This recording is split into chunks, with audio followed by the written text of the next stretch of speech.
446 میں آ کر شیعوں کی حکومت کو ختم کیا تغرل بیگ سلجوکی نے۔ سلجوک مسلمان ہوئے تھے محمود غزنوی کے دور میں، سلجوک ان کے بڑے کا نام تھا۔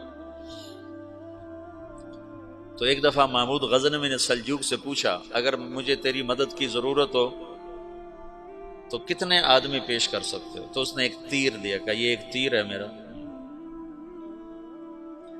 کسی کو یہ تیر بھیج کر میرے علاقے میں بھیج دو تو چند گھنٹوں میں 1,00,000 تلواریں تیرا پہرا دینے کے لیے تیار ہوں، میرے پاس اتنی طاقت ہے۔ تو یہ سلجوک کی نسل میں تھا تغرل بیگ۔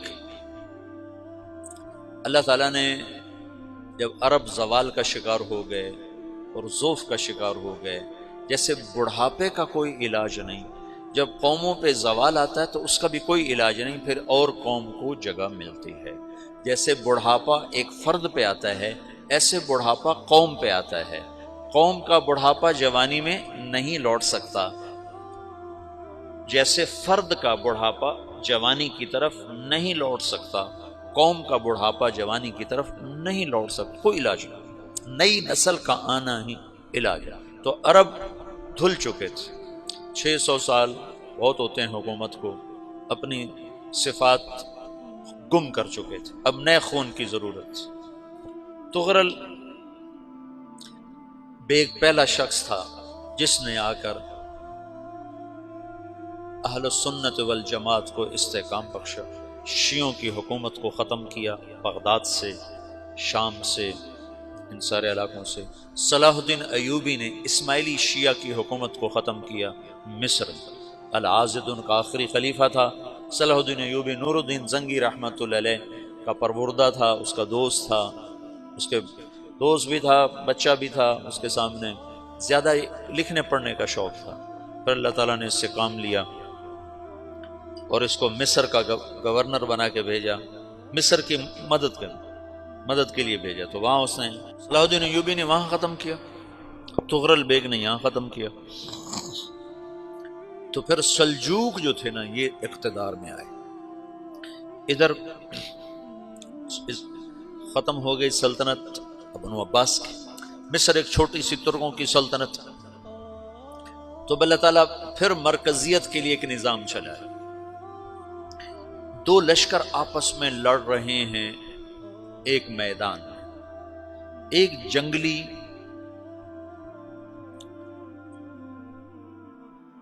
بدوؤں کا قافلہ، جنگل کے لوگ اپنے قبیلے کو لے کر، ایک جنگلی قبیلہ اپنے سردار کے ساتھ نقل مکانی کر رہا ہے ایک جگہ سے دوسری جگہ۔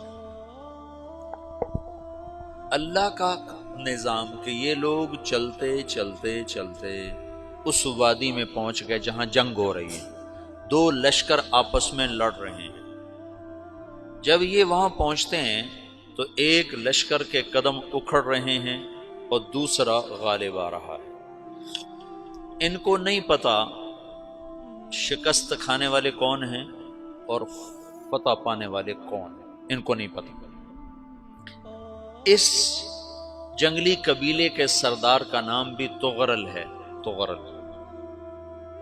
تو یہ سردار کہتا ہے جو شکست کھا رہے ہیں ان کی مدد کرو، کچھ پتہ نہیں کون ہے، کہتا جو شکست کھا رہے ہیں ان کی مدد کرو۔ تو 400 وحشی جنگلیوں نے فاتح لشکر کے پیچھے حملہ کر دیا۔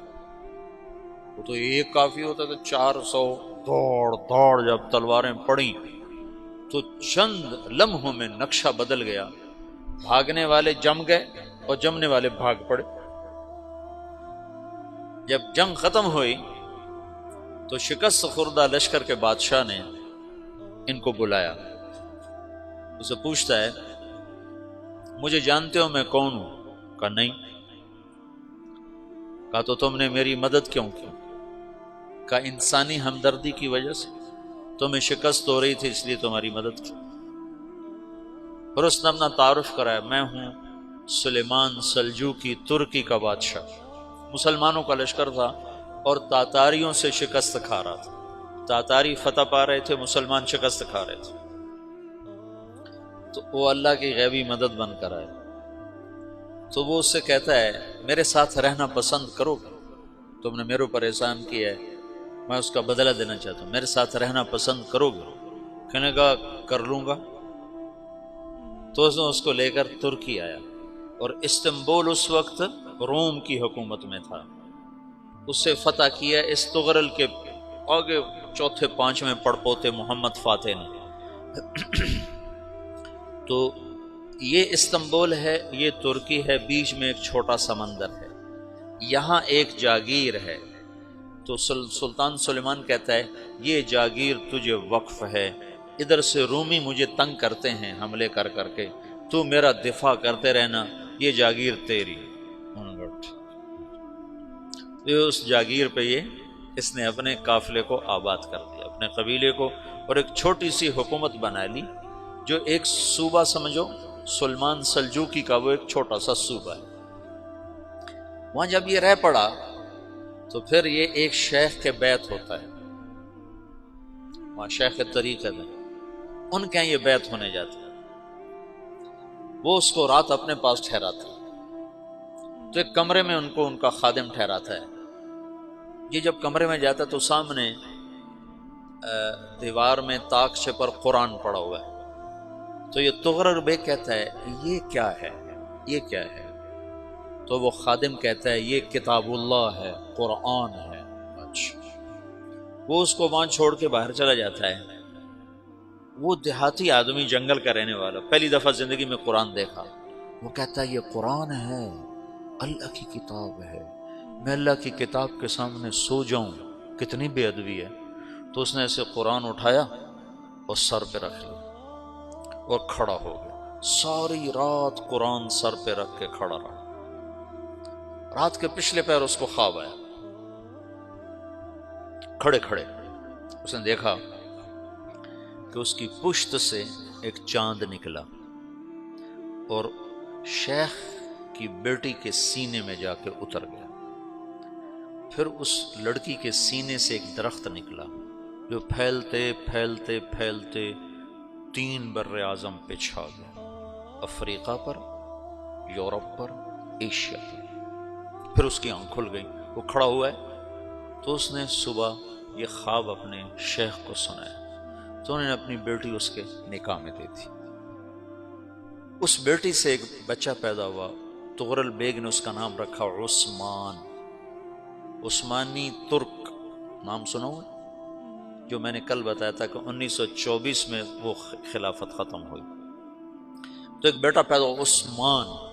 عثمان نے پھر ایک نئی اسلامی حکومت کی بنیاد رکھی جو 1924 تک چلتی رہی، کوئی 800 سال یہ حکومت چلی۔